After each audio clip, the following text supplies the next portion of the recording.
It has been an interesting couple of weeks here in the city of Pittsburgh. It all kind of goes back to an incident that happened in what was, I think, what many people thought, or at least a couple people thought, was a private conversation between a judge and two attorneys up on Grant Street in the Allegheny County Courthouse.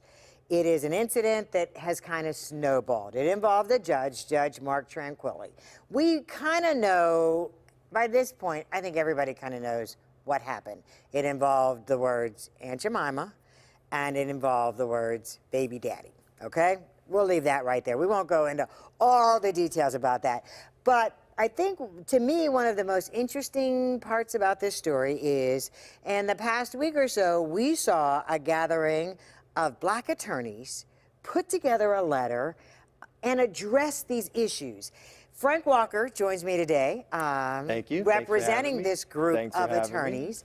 And this may be the first time that I can remember something like this happening, bringing together attorneys in the city of Pittsburgh, black attorneys, united behind one cause. Can you think of any time this has happened before? No. I mean, obviously we have the Homer S. Brown Association where there are black attorneys in Pittsburgh, but I've never seen black attorneys come together this cohesively, this quick, and with a united front, ready to take on a task and speak up about an issue that really affects all of us, but really people are looking at us from Philadelphia, from Texas, New York. They're calling, hey, what are you guys doing? Right. Are you guys addressing this issue? We need to hear from you.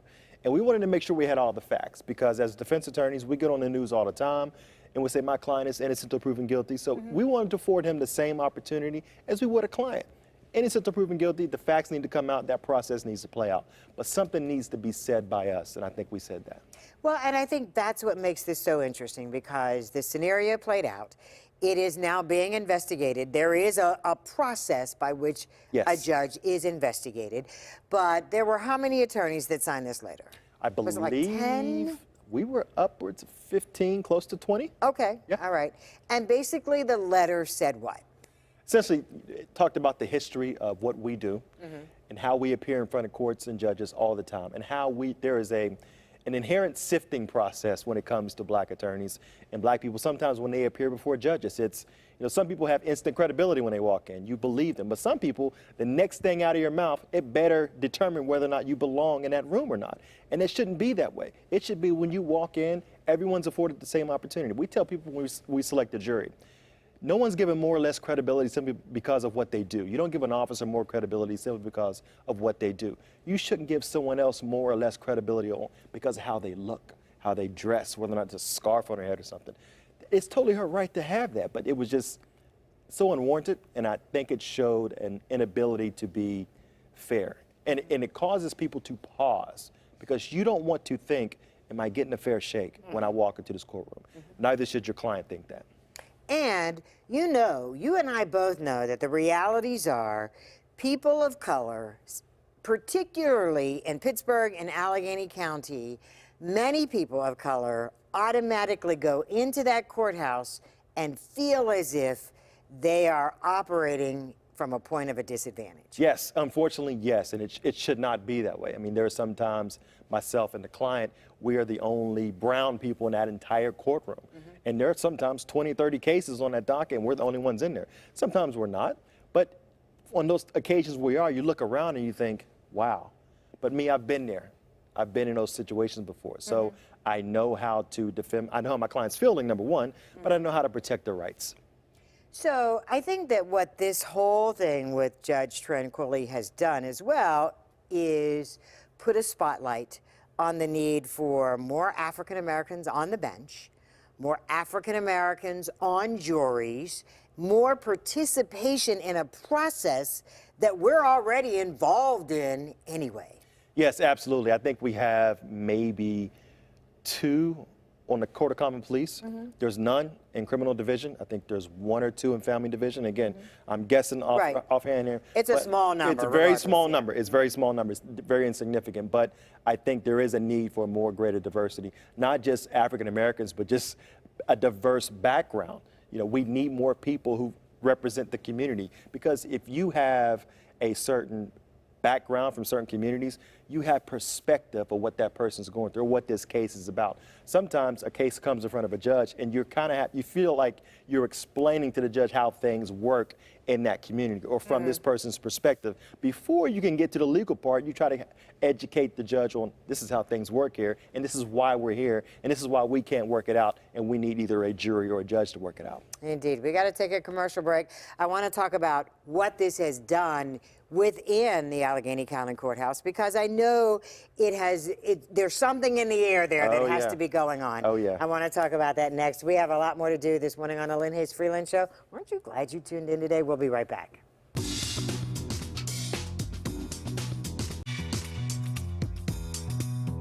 Okay, we are back here on the Lynne Hayes Freeland Show. Frank Walker, attorney Frank Walker, is my guest. We're talking about the coming together of black attorneys on Grant Street, and I say Grant Street, but obviously in this area.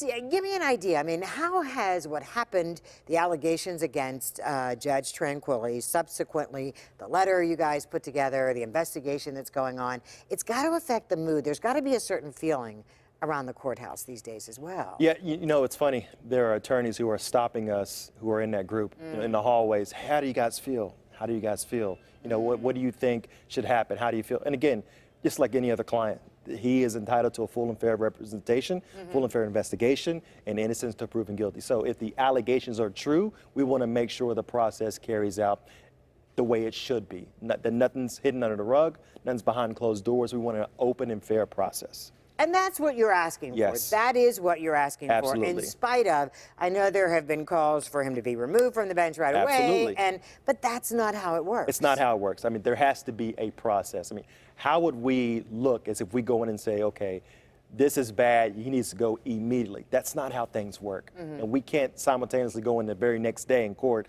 and represent someone and say, and let someone else do that to them.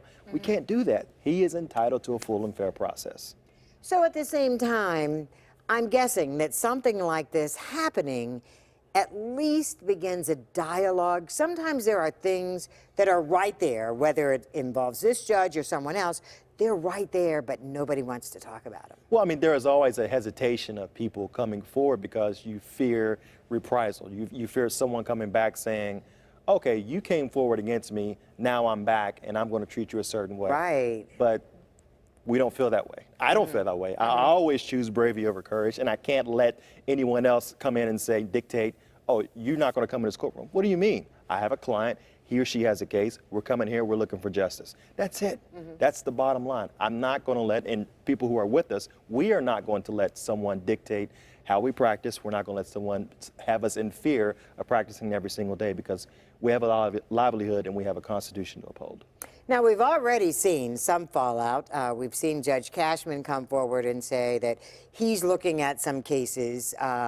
Do we expect that there will be an onslaught of cases that people will be asking to have reevaluated, or I guess, is that the word, reevaluated? Well, I don't know. We have a Okay. PCRA process, which stands for Post-Conviction Relief Act, where Okay. you were stating that, among other reasons, there was a breakdown in the due process of my rights, in my case, that caused my case not to have a full and fair opportunity to be heard judiciously and fairly. And I've gotten calls. Other attorneys have gotten calls. We're reviewing those cases, when and where to file them, and how to file them, and what evidence we need to put forward to make sure their claim, does it have merit or is it meritless?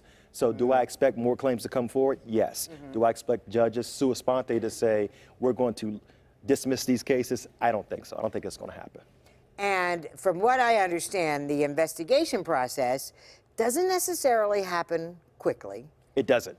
It doesn't. And a lot of it happens in private, from what I understand. It does. It does. And that is the unfortunate part, but we have to continue to be vigilant. We have to continue to request that we are involved in the process, not just us as black attorneys, us as a community. I think the community has an understanding and a want and need to be involved in the process and understand what's going on. Too often we talk to clients and parents and people in the community, they don't have a slightest clue about what's going on in the judicial system, but they know and understand and have concluded that it is unfair. Something in them tells them it's unfair, and that needs to change. I don't know if it needs to be more community relations.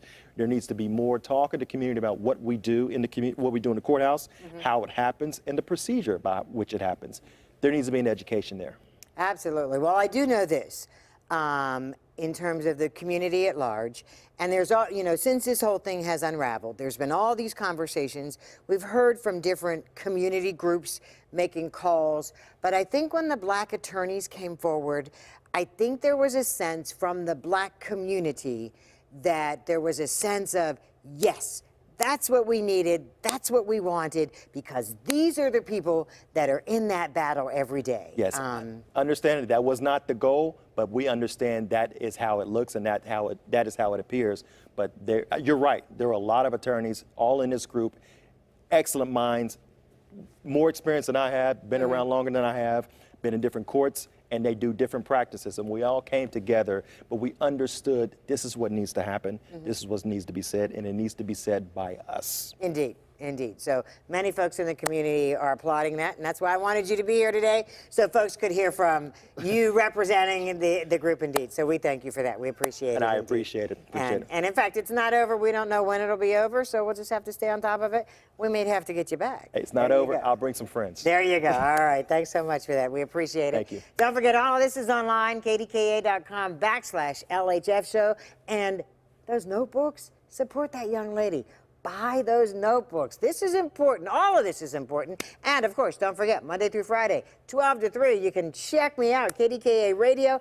And we're streaming live now, so you can check that out as well. We'll see you next week. Have a great week.